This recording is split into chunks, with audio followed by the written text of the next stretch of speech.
Assalamualaikum warahmatullahi wabarakatuh. Selamat sore, salam sejahtera untuk kita semua. Om Swastiastu, Namo Buddhaya, salam kebajikan. Salam leadership, totalitas. Mohon izin. Pada kesempatan sore hari ini, izinkan kami memperkenalkan diri. Saya Serdik Wahid Miftahul Huda yang kebetulan membawakan acara pada kegiatan podcast di sore hari ini. Kami akan perkenalkan beberapa rekan kami. Yang pertama, silakan. Saya Serdik Nyoman Putrawan dari Sebasa Lemdiklat Polri, jabatan sebelum masuk ke Sespima sebagai Gadik Muda Sebasa. Terima kasih.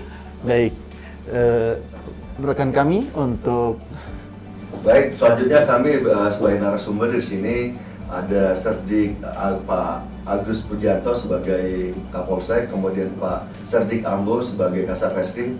Mungkin bisa memperkenalkan diri terlebih dahulu, silakan. Saya Serdik Ambo Elang, berasal dari Polres Halmahera Barat, Polda Maluku Utara. Saya bertugas di Polres sana sebagai, sebelum berangkat ke Sespima sini, saya sebagai Kasat Reskrim. Mungkin selanjutnya Serdik Agus Pujianto. Baik, terima kasih. Salam Oliver. Kami dari Serdik Agus Pujianto, Bojar 4. Kami selaku Kapolsek pada saat di wilayah menjabat, dan sekarang kami menjadi narasumber untuk kejahatan cyber. Selanjutnya Serdik Rais yang akan mengatakan ini. Salam leadership. Jadi saya Serdik Muhammad Rais, jabatan terakhir Wakil Komandan Batalion Det Bogor Satuan Brimob Polda Sulsel. Jadi tugas dari kami di sana itu membackup satuan yang membilangi cyber. Baik, salam leadership. Nama saya Serdik Sandi Karisma. Kebetulan saya sendiri bertugas di Direktorat Tindak Pidana Cyber Bareskrim Polri sebagai penyidik, di mana sehari-harinya saya sebagai penyidik yang menangani perkara terkait dengan kejahatan cyber. Jadi kejahatan cyber sekarang mungkin ya sebagaimana kita ketahui, masyarakat banyak sekali yang menjadi korban. Ya, Kapolsek, Kasat Reskrim, mungkin laporan di wilayahnya itu banyak sekali. Dan siapa saja bisa menjadi korban kejahatan cyber, ya kan? ya setahu kami memang kejahatan itu banyak.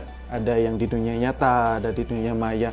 Perlu kita ketahui untuk sebagai bentuk sosialisasi kita bahwa kejahatan itu bukan hanya di dunia nyata, tapi di dunia maya pun juga ada. Nah, ini rekan-rekan kita ya akan menjelaskan terkait dengan kejahatan di dunia maya dan bagaimana SOP penanganan terhadap kejahatan tersebut, serta bagaimana teknis kalau seandainya terjadi masalah masyarakat bagaimana mengadu. Kami silahkan. Betul sekali. Memang beberapa hari kemarin juga ada salah satu warga menghubungi kami, walaupun kami masih di Lemdik. Ada salah satu penipuan yang bersifat dari WhatsApp, Sama WhatsApp. WhatsApp, dan penipuan itu sudah terjadi dan masyarakat bingung. Kami harus kemana dan mengadu sama Ya, siapa? melapor kepada siapa? Melapor sama siapa ya? Dan pada saat itu ya kami sampaikan, silakan buat lapor polisi ke SPKT dan tunjukkan bukti-bukti yang sudah ada. Dan ini sebagai narasumber, tolong dijelaskan bagaimana untuk langkah-langkah dan urut-urutannya pada saat masyarakat terjadi permasalahan seperti penipuan, seperti penggelapan pada saat pengiriman barang dan apa aja sekali-sekali. Baik, jadi sebenarnya mungkin saya dapat menjelaskan ya kepada masyarakat ataupun pada publik. Sebenarnya ada dua jenis kejahatan cyber, yaitu kejahatan yang bersifat komputer related crime dan kejahatan cyber related crime. Di mana kejahatan komputer related crime ini biasanya berbasis dengan bidang IT ataupun teknologi yang menyerang perangkat ataupun device dari korbannya. Sedangkan kejahatan related crime ini menyerang individu secara langsung, ya seperti pengguna akun media sosial, kemudian pengguna aplikasi belanja online terutama ya. Ya. Belanja online ini kita tahu setiap harinya masyarakat Indonesia melakukan belanja online. Ya. Membeli suatu barang yang sesuai dengan kebutuhan masing-masing. Namun di dalam aplikasi belanja online sendiri itu banyak sekali pelaku-pelaku tindak pidana kejahatan, terutama penipuan ya. Jadi ada beberapa sifat kejahatan cyber. Yang pertama itu bersifat anonimus. Jadi pelaku ini kita belum mengetahui siapa sih pelaku yang sebenarnya. Karena dia menggunakan profil orang lain, data pribadi orang lain, dan membuat suatu usaha dagang mengatasnamakan orang lain yang kita sendiri belum tahu apakah itu benar atau tidak. Kemudian bersifat transnasional. Kalau kejahatan cyber yang sifatnya lebih besar, biasanya dia ada kolaborasi antara satu pihak yang berada di negara ini dengan negara yang luar. Jadi Antar negara ya? antar negara nasional. Jadi kejahatan cyber ini sangat luas dan sangat banyak pelakunya. Bahkan ada warga negara asing juga yang menetap di Indonesia melakukan tindak pidana kejahatan cyber berupa carding, phishing dan sebagainya. ATM dibobol. Ya, pembobolan ATM itu carding. Banyak sekali. Ini jadi menarik sekali Sardik Sandi. Siap. Jadi memang istilahnya itu dengan kemajuan teknologi ternyata kejahatan itu merebak. Bukan hanya kita ketemu sama perampok di tengah jalan atau kita ketemu dengan penipu atau pencopet di tengah jalan, tapi ternyata di dunia maya pun juga ketemu juga gitu loh. Nah, untuk hukumnya sendiri bagaimana Sardik Sandi, mohon izin? Jadi untuk penegakan hukum sendiri, undang-undang yang berlaku di Indonesia itu terkait dengan undang-undang ITE, informasi terkait dengan teknologi dan informasi. Ada undang-undang yang berlaku yaitu Undang-Undang Nomor 16 Tahun 2016 atas perubahan Undang-Undang Nomor 8 Tahun Undang-Undang Nomor 10 Tahun 2008 terkait Undang-Undang Informasi dan Teknologi, Undang-Undang ITE. Di sini ada beberapa penerapan pasal ya terkait dengan pasal 27 ayat 27, 1, 2, dan 3 itu terkait dengan pencemaran nama baik, ada terkait dengan perjudian, kemudian di pasal 28 itu terkait dengan penyebaran berita bohong dan sebagainya lainnya. Namun di sini kita akan menjelaskan terkait dengan kejahatan yang bersifat penipuan online atau penipuan online. Karena di sini banyak sekali masyarakat menjadi korban. Karena dengan kemudahan teknologi, perkembangan teknologi, selain kita mendapat keuntungan, juga dimanfaatkan oleh pelaku kejahatan untuk memperkaya dirinya. Salah satu yang beberapa pekan terakhir itu banyak sekali menjadi korban itu terkait dengan modus operandi phishing aplikasi APK. Ya betul sekali. APK ya? Betul. Itu kan salah satu APK juga. Oke. Seperti undangan namanya. Iya, Undangan itu ya? format undangan, kemudian di-share di grup WhatsApp. Kemudian apabila diklik, secara otomatis device kita itu akan di-cloning ataupun dapat di-mirror oleh pelaku kejahatan. Ini sangat berbahaya karena ketika kita mengklik, segala hal yang kita lakukan di device kita itu akan ter-record. Oke. Baik kita memasukkan kata sandi, password, ya. Sehingga pelaku kejahatan memanfaatkan situasi ini. Ketika kita mengakses mobile banking, kemudian media sosial, kemudian juga aplikasi-aplikasi untuk login, mereka mendapatkan data-data milik kita. Oke, berarti bahaya. Disinilah pelaku kejahatan Oke. yang memanfaatkan fitur yang ada di aplikasi APK online, terus yang ditanamkan melalui aplikasi phishing. Ya betul. Yang sudah dijelasin sama narasumber Pak Sandi tentang bentuk-bentuknya dan cara-caranya untuk berbagai macam cara kejahatan di dunia maya ini. Setelah ini Pak Sandi akan menghimbau bagaimana caranya untuk hal tersebut tidak terjadi untuk masyarakat dan menjadi korban yang kesekian kalinya. Baik, jadi sebelum memberikan himbauan, saya akan menyampaikan beberapa modus operasi dari aplikasi APK phishing ya. Ini ada phishing berkedok undian hadiah, ya banyak. Misalnya contohnya mereka memberikan pesan WhatsApp ataupun via telepon ataupun via SMS ya, message menyatakan bahwa kita pemenang undian hadiah. Ya. Kemudian pihak dari penyelenggara akan menghubungi. Ya. Di sini akan korban akan diarahkan untuk melakukan pembayaran transaksi. Transaksi. Ya, biasanya untuk ya uang muka ataupun ibaratnya sebagai apa ya? Uang Ah. jadi, Uang pangkal untuk hadiah itu dapat dikirim. Betul, pernah saya alami sendiri. Oke, Iya. dari para Oh, istri yang pernah oke. mengalami ataupun keluarga ya. Terima kasih. Jadi saya pernah mengalami sendiri, kebetulan istri saya.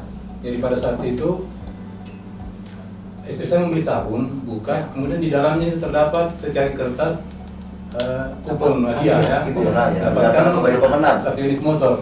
Nah, di situ ada tanda tangan Kapolda Metro, Kapolda Metro, kemudian oke. Dirlantas Polda Metro. Lantas Polda Metro. Pada saat itu saya selaku polisi pasti punya feeling ya.